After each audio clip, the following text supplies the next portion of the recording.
All right, ladies and gentlemen, welcome back again. We are back on the Do You Remember channel. We got Benny Hill show officially ended after this went horribly wrong. Again, something I didn't know. I've seen a little of the show. Like, I know who he is, what he looked like. I know that, like, the theme music, but we're gonna see. We're gonna see what this is about. Again, appreciate all the love and support with you guys coming over. I'll leave the link to their channel so you guys can check out more videos. So we ain't gonna waste no more time. Let's jump right into it. Oh, the wonderful Benny Hill show. Just why did this outrageous comedy program end?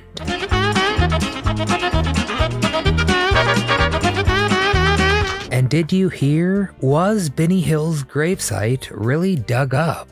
Welcome to Do You Remember? I am Nostalgic Nick. Thank you very much indeed, ladies and gentlemen. It's very nice to be with you all once again. The Benny Hill Show, viewed by millions of households in the UK and distributed worldwide in 140 countries. But Tim's Television pulled the plug after 3 decades, and people close to Hill believe the cancellation hastened the comedy legend's death. So all Benny Hill fans, or fans of UK TV, you're not gonna wanna miss this crazy story. Before we dive in, hit that thumbs up icon to show some support, and subscribe to the channel so you never miss a new video. Laughter and controversy. The Benny Hill Show was a variety show largely influenced by American burlesques and silent films. And you could always expect the unexpected when you tuned in. Every episode featured plenty of slapstick comedy and no shortage of sexual innuendo. It's okay. It'll all be coming off in a minute. Benny also used the power of the film medium to do things that weren't possible on stage in what he called live animation. Using camera tricks, he frequently created comedic illusions and simultaneously played multiple characters in the same sketch. Hill parodied both British and American celebrities and frequently performed humorous songs between sketches loaded with double entendres. Because if your bristles are thin and floppy, then they will fall out all the time. But the show was best known for its chase scenes set to the tune of Boots Randolph's yakety sax. Hill undercranked the camera to add a comedic Keystone Cops effect, but instead of bumbling police officers pursuing bank robbers, Hill was typically pursued by an angry mob of scantily clad women, always after a series of mishaps and misunderstandings got way out of hand. Was the Benny Hill Show misogynistic? Critics of The Benny Hill Show accused the series of objectifying women, and numerous actresses claimed they were sexually harassed behind the scenes. Dancer Nikki Kriker claimed Hill once squeezed her breasts too hard in rehearsal, and former Page 3 girl Stephanie Martin and punk queen Hazel O'Connor both claimed they were offered jobs in exchange for performing sexual favors. Benny Hill denied all allegations. The dancers were known collectively as Hill's Angels and included Jane Leaves, who would later play Daphne in Frasier. Most of the female cast members say they were well treated on set and claimed Hill considered them as family. Some of the other dancers considered him a father figure. He didn't like me smoking a cigarette. I wasn't allowed to do that. If I had a boyfriend, he wanted to meet him. Benny was very close friends with Sue Upton, who served as the troupe's leader and helped him recruit dancers. She denied the show was misogynistic and said, quote, "It was the sexy girls that always came out on top." Vulture's Justin Gray claimed the show's gags, quote, walk the line between sexism and outright misogyny, but they are no more lascivious than the antics of silent Mark's brother Harpo. Jemima Lewis from the UK's Independent said, by today's standards, Hill's sketches seem tame to the point of quaintness. Why was Benny Hill cancelled? The Benny Hill Show was one of the UK's most profitable exports, thanks largely to its success in the US. The show was viewed by over 21 million UK viewers in 1977, but had less than 10 million viewers per episode in 1989. Hill cranked up the show's bawdiness levels in a desperate attempt to boost ratings, but viewers' tastes were just changing. He's great. He's awful.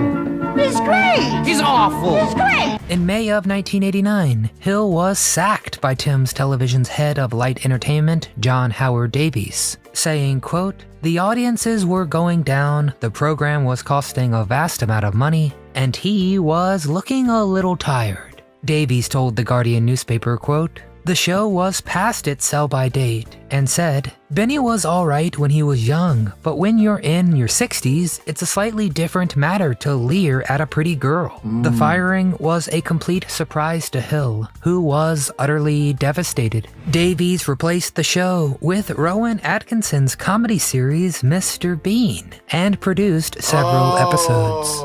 Life after television.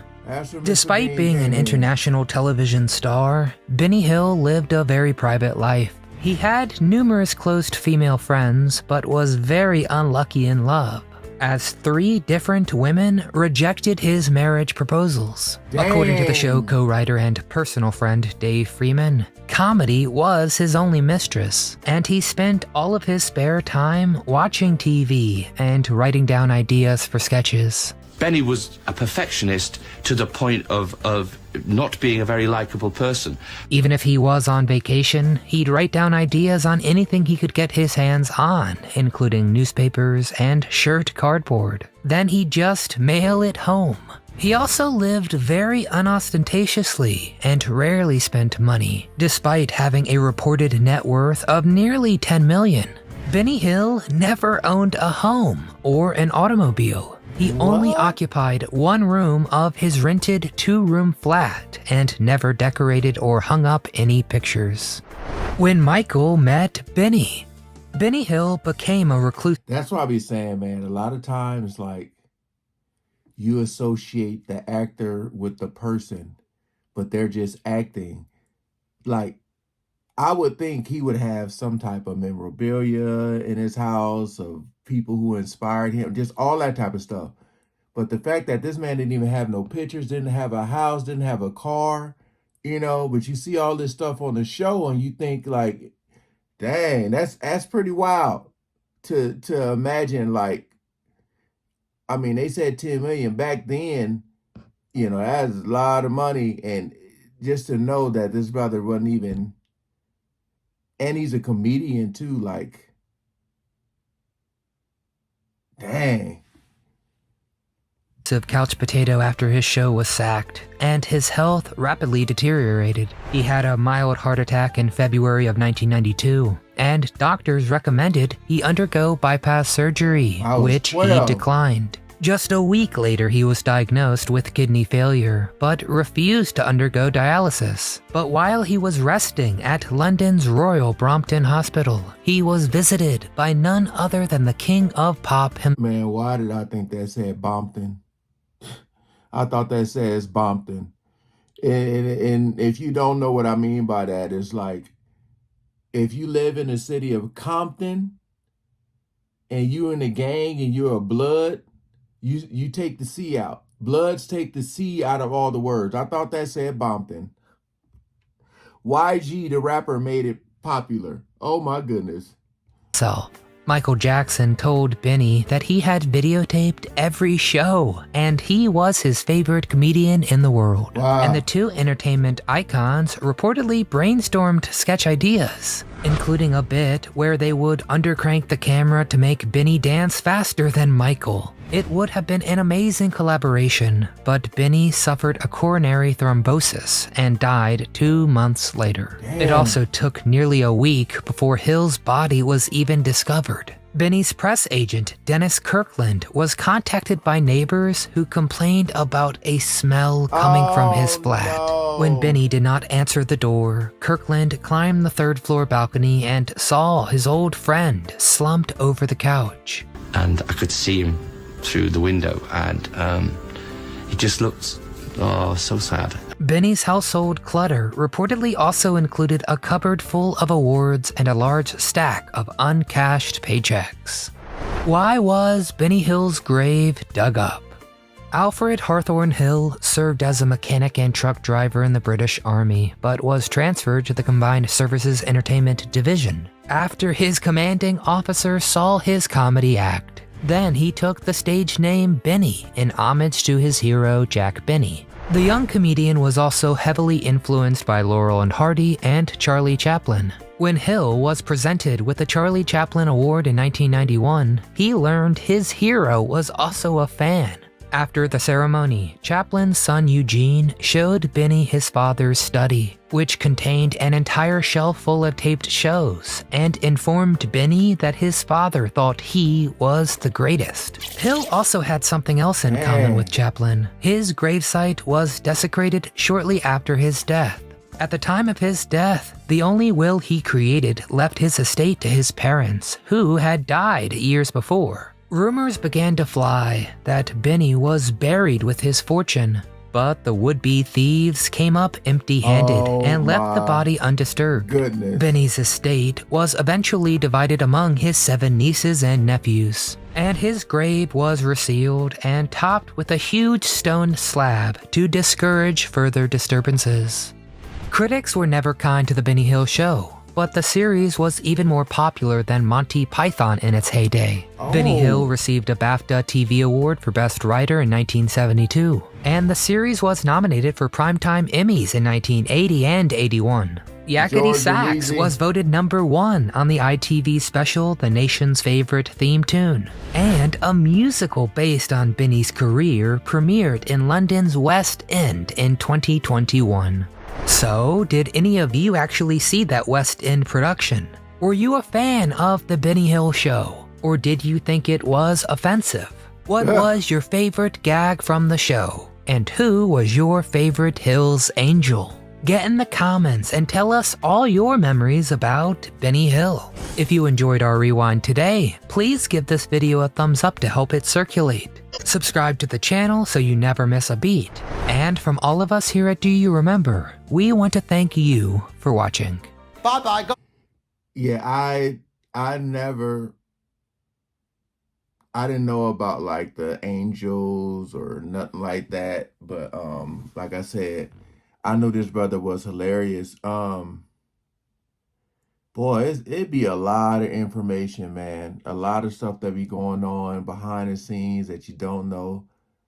And I, again, I thought the brother might have been married, had kids. I didn't know nothing that he was, I mean, a lot of people don't leave their will to their parents because they feel like they're going to outlive their parents,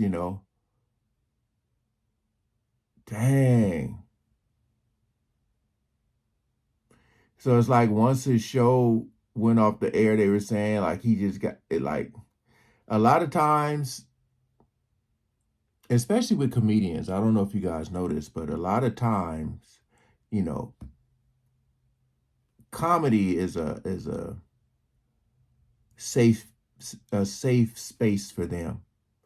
A lot of them use laughter or making other people laugh to deflect, what's going on in their lives. And then on the flip side, a lot of people get joy. Like me, I get joy out of making people laugh. That makes me happy. I told y'all see me on here, but a lot of people don't really know me. But the people who really know me or have had multiple conversations with me, you see more of my personality come out. But yeah, man, I did not know all this information. Shout out to Do You Remember channel for it, because boy, they really let me in. Again, appreciate y'all coming over and watching, man. Peace out.